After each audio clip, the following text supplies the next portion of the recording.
Thank you guys for joining me. Let me get the Periscope feed up, and we are ready to rock and roll today. First time this week. Had a busy week, but we got it for y'all today, per usual. All right. Thank you guys for joining me today. Right or wrong, unafraid. Couple things for you guys today that are just hot. First of which is, are you tired of talking about social issues? Are you? Because I certainly am. I'm tired of talking about them. The next thing is the NFL versus the NFL Players Association. The showdown is upon us. It is here. It's not going anywhere. And also, was ESPN's fantasy draft, was it racist? Because they certainly apologized for it. So we're going to talk about those things. First up, though, is the idea of, this whole idea of shut up and do your job. Let's just talk about sports. All of these things, right? All I want to talk about is sports the majority of the time. However, these things keep landing on my doorstep and bad things happen. These things just keep landing at my doorstep every single day. So yes, some of these things transcend and intersect sports, so we're going to talk about them. And if you don't like people talking about them, and if you don't think athletes should speak out, let's think about this. How long were Michael Jordan, Derek Jeter, other athletes of this caliber criticized for not speaking out about political issues, social issues, any of that? I mean, for years, you guys criticized them, but now, all of a sudden, hold on, we got to block this guy. And now, all of a sudden, they talk about it, and you don't like it. And you don't like it. So you guys can comment now. Are you guys tired of the commentary from the players? And also, what do you want them to do? Because there's also this notion of, oh, you aren't qualified to give opinions. Why are you not? I read books. I read magazines. I read articles. Not just the headlines. I actually read them. Read books about these subjects. So I'm just as qualified, and I went to college as well. So I'm just as qualified as your doctor, lawyer, or whoever else. And a lot of NFL players and professional athletes, they go on to be doctors like Myron Rolle, Urschel, who's the math genius. We got lawyers like Mickey Washington. We got people all over the place and in other sports as well. So why on earth do you believe, or has their notion been that athletes are not qualified to speak on subjects like other people are qualified to speak on them? That doesn't make sense to me, because you're equally as qualified if you're an educated person who reads books and stays on top of issues, as educated and opinionated as other people, especially if you are making an educated opinion. It doesn't necessarily mean that people have to agree with it, but if you can base it in some sort of knowledge and fact, what's wrong with that? You guys, I appreciate you guys joining me every day. Swipe up, share the feed so we can talk about it, get more people involved in the conversation. Send in your comments, all that stuff, and we'll get to them. Next up, though, is what's been going on with the NFLPA, the NFL Players Association, and the NFL. The NFL is now accusing the NFLPA of shaming Ezekiel Elliott's accuser, Tiffany Thompson, saying that, oh, they posted articles saying that she could possibly be lying and all this. Mind you, the NFL posted these on sites that they own. So what they're talking about, the NFLPA is shaming her. Here's the thing. What actually is a shame in this situation is, we've already gone over the fact that I do not believe that the NFL should be suspending players based if there are no actual charges, right? They just shouldn't. The second thing is that in the report, they say that they had all this information against Ezekiel Elliott. That's not the truth. Well, all this magical information that the police didn't have. That's not true. She cooperated with the police. And in fact, she cooperated with the NFL.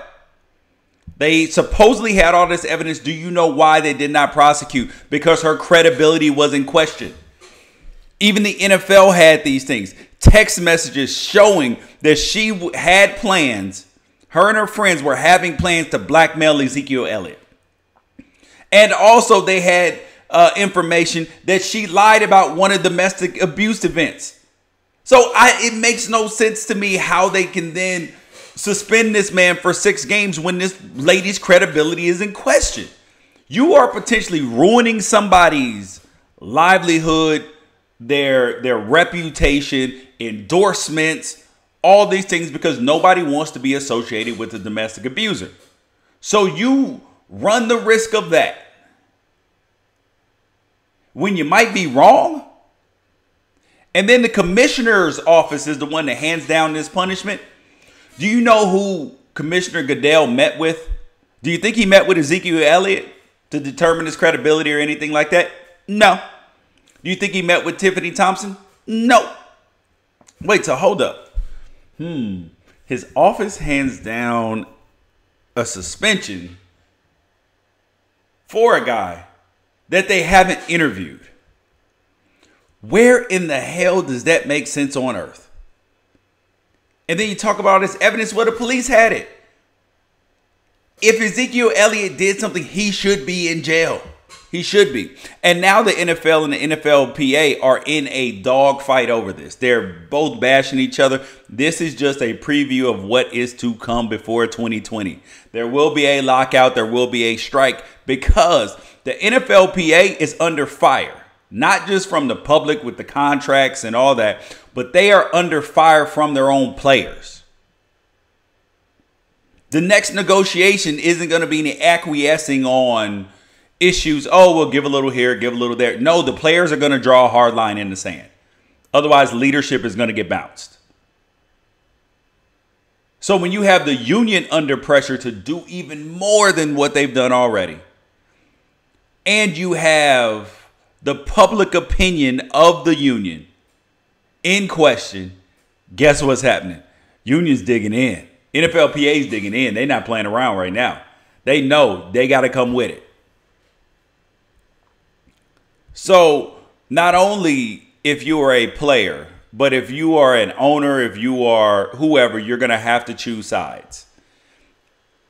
And when you have a player like Dez Bryant say, well, I'm not going to speak out, or I'm not in it because I got to eat. That's so weak and cowardice. It is. It is, man. But that's how a lot of these things in life end up where they are because people just look the other way. They say, you know what? I'm just not even going to, I don't want to speak up on it. I don't want to cause any trouble. You are not speaking up about an issue actually causes a bigger issue. And that leads to ESPN's situation with their fantasy drafts. They came out and apologized for insensitivity and all of this stuff. But was it racist though? Okay, look.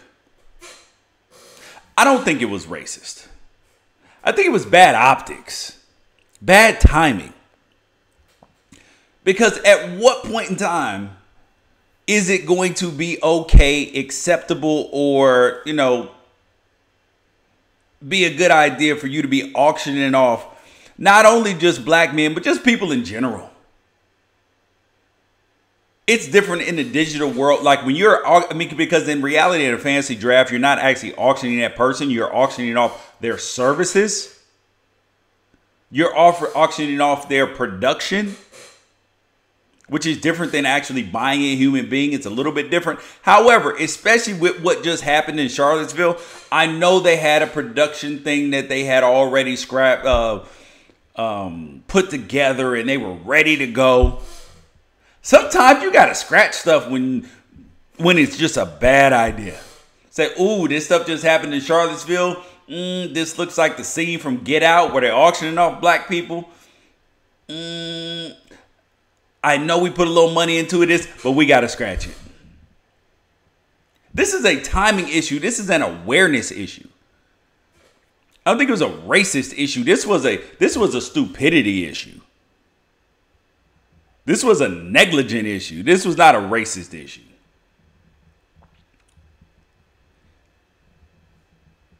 Because we live in a time right now where people are overly sensitive about things. People are not realistic with their expectations of people. You know, because it's like, oh, we have to be sensitive to everyone and everybody. So sometimes it puts you in a position where you can't say anything about anything or have an opinion about anything. So I get that. I 100% get that. And we live in a day and age where there's going to be backlash for a lot of things you say. I get backlash for stuff I say. I get called a lefty liberal scum. I get called a right wing Republican racist who doesn't like black people. I get called all these things, which is incredible. Which is incredible. So now more than ever in this day and age, we have to be cognizant and we have to be aware of who we are, where we are, who we're talking to, and what we're talking about. So that's why I don't believe ESPN was racist. I think that it was bad timing. I don't think if I were ESPN, I don't think I would have apologized for, insensitivity. I would have apologized for being stupid. I would have said, you know what, we screwed up. This was bad timing. And it was a bad look. But I wouldn't have acted like we did something racist, because I don't think it was racist. Everything's not racist. But to go back to Ezekiel Elliott's thing for a minute. Another reason why I don't like what the commissioner's office did with suspending him 6 games, because this was about optics and PR. This was a cover your ass moment. Because Roger Goodell, you know what? I suspended him for 6 games. I did what it says under the personal conduct policy. Hey, you guys wanted this. I just enforced the rules. What? That's bogus when somebody's credibility is in question, like the lady who accused him. So there's an appeal. Roger Goodell normally hears these appeals. But you know what he did this time? Same thing he did in the Greg Hardy case and the Adrian Peterson case. He subbed it out. He subbed it out to Harold Henderson, a former NFL executive. Mind you, he did lower Greg Hardy's suspension from 10 games down to 4 games. Didn't really do much with Adrian Peterson. Left him on the commissioner's exempt list. Now he got subbed in again. This is a high-paying job, so I don't begrudge Harold Henderson for signing up for this. You get a chance to, adjudicate things. You get to be the man, and you get a big paycheck, which are all positives, which are all good things.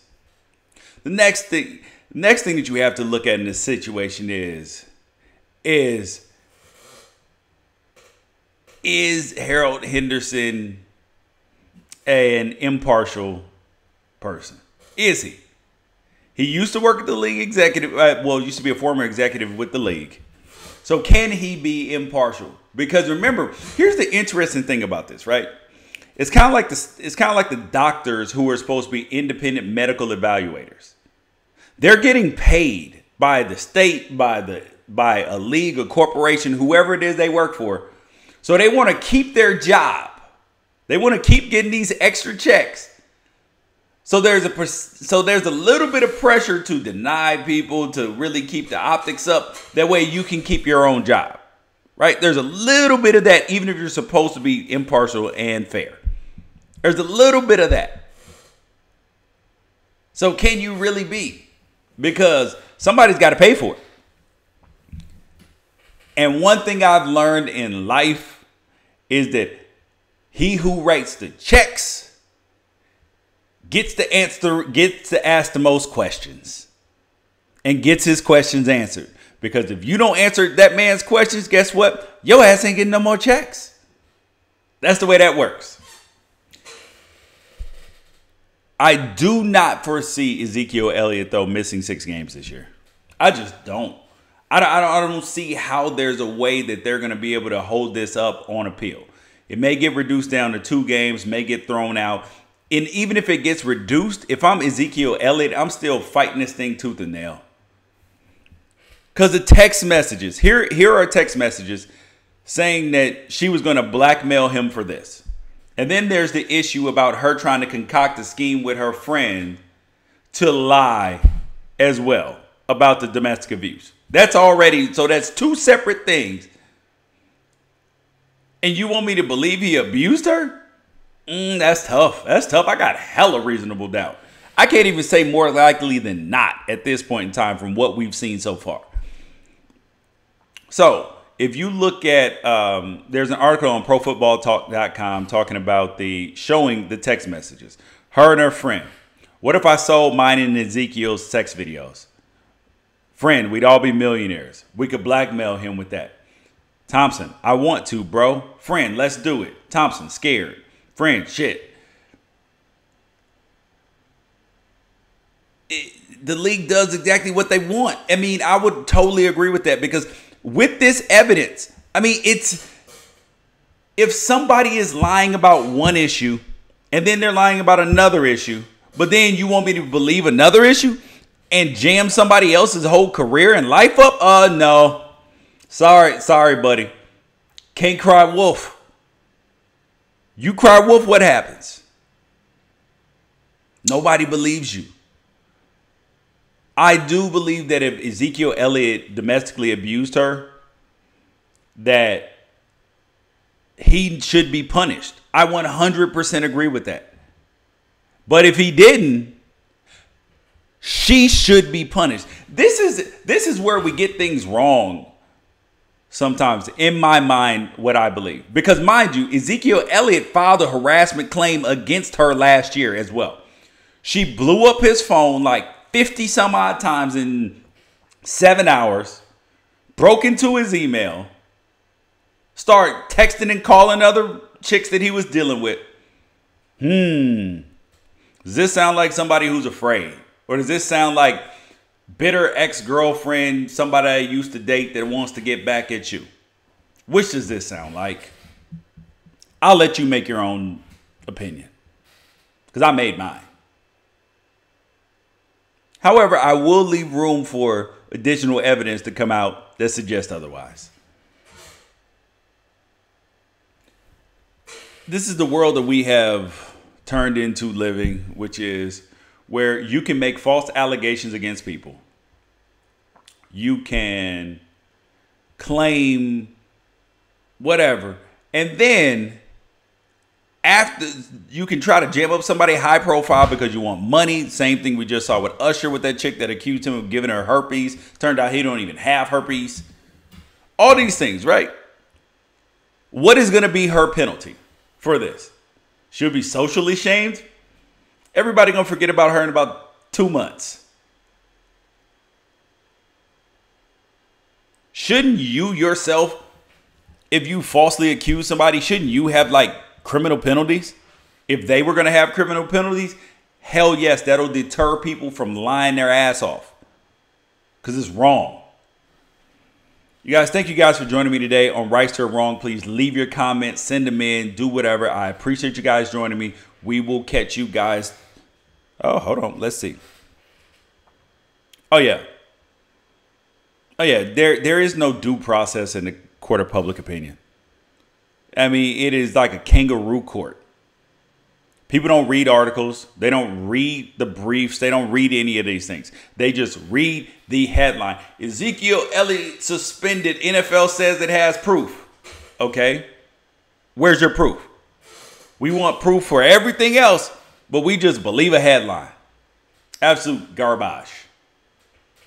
Yep. Everybody's an expert and everybody's an expert, but nobody's an expert reader. Nobody's an expert researcher. There's the problem. You guys, thank you guys for joining me today. I will catch you guys tomorrow. Appreciate it. Peace out.